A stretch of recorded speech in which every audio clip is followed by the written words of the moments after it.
If you were to examine the early balance sheets of a tech giant like Apple, you would find a very specific list of tangible items: factories, inventory, and literal plastic and silicon, like the casing and circuits of this Macintosh. Look at a competitor like Samsung, and you see a similar story: sprawling testing environments, massive assembly lines, and warehouses stacked with hardware. It is physical infrastructure you can easily audit and count. But if you add up every factory and every circuit board, you still fall short of these companies' actual market valuations. The bulk of their worth is tied up in a multi-billion-dollar invisible asset. That asset is the brand. It doesn't occupy physical space on a warehouse shelf. It exists entirely inside the mind of the consumer.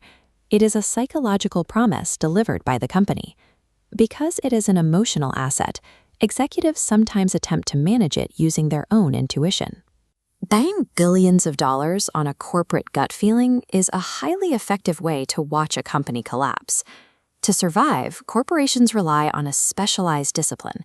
They use the science of market research to systematically extract abstract human emotions and engineer them into hard, quantifiable financial metrics.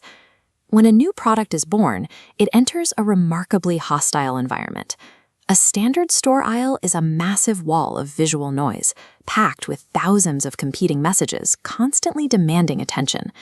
To break through that noise, a brand relies on its logo and packaging to act as a necessary first handshake with the buyer. If that design fails to connect, the product goes entirely unnoticed.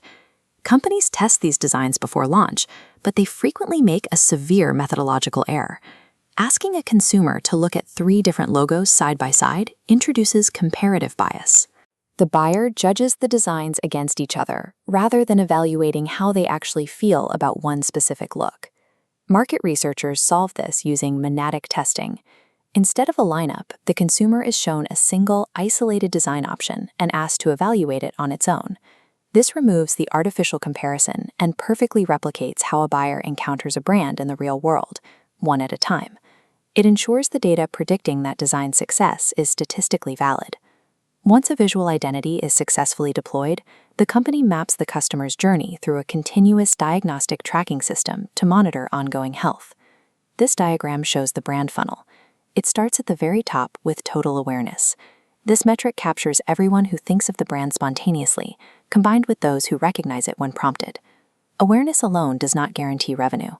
As we move down the funnel, consumers drop out. A large group might consider buying, but only a fraction of those people actually filter down into the usage tier to become paying customers. The ultimate goal lies at the very bottom. These are the users who buy the product and actively recommend it to others, a state known as advocacy. By measuring the drop-off rate from awareness down to advocacy, a company calculates its conversion efficiency. It is a precise scientific read on exactly how well the brand retains loyalty over time. As a brand matures and the market crowds, simple awareness becomes insufficient. The company has to carve out a highly specific psychological identity in the buyer's mind to avoid blending into the competition. This blank diagram establishes 2 foundational categories consumers look for: rational metrics and emotional feelings. This populated version breaks it down further. The left side lists concrete rational traits, like offering value for money. The right side maps the subjective, emotional benefits, such as a brand making you feel passionate. Researchers plot survey data onto a 2-dimensional matrix. This brand map visualizes the competitive landscape, showing where companies sit relative to these attributes. Strategists scan the clusters to locate voids, searching for highly desirable, uncontested traits, like being innovative. If a company can align its messaging to claim that empty space, they completely own that psychological trigger within their target market. Securing an uncontested psychological position raises a final question: how does an abstract feeling translate into financial leverage for the parent company? The mechanism is brand equity. This is the exact financial premium a company can charge over a competitor, exclusively because its name is stamped on the product. To calculate this premium, researchers use a simulation tool called the Brand Price Trade-off, or BPTO. The simulation presents consumers with identical products, randomly rotating the prices. The goal is to measure how high a preferred brand's price can climb before the buyer abandons it. By isolating that exact breaking point across thousands of surveys, the company extracts a pure mathematical dollar value for their logo's utility. This pricing power is the direct result of the entire life cycle. It stems from isolating the visual identity in a monadic test, tracking retention bound through the brand funnel, and mapping the market to claim an uncontested psychological space.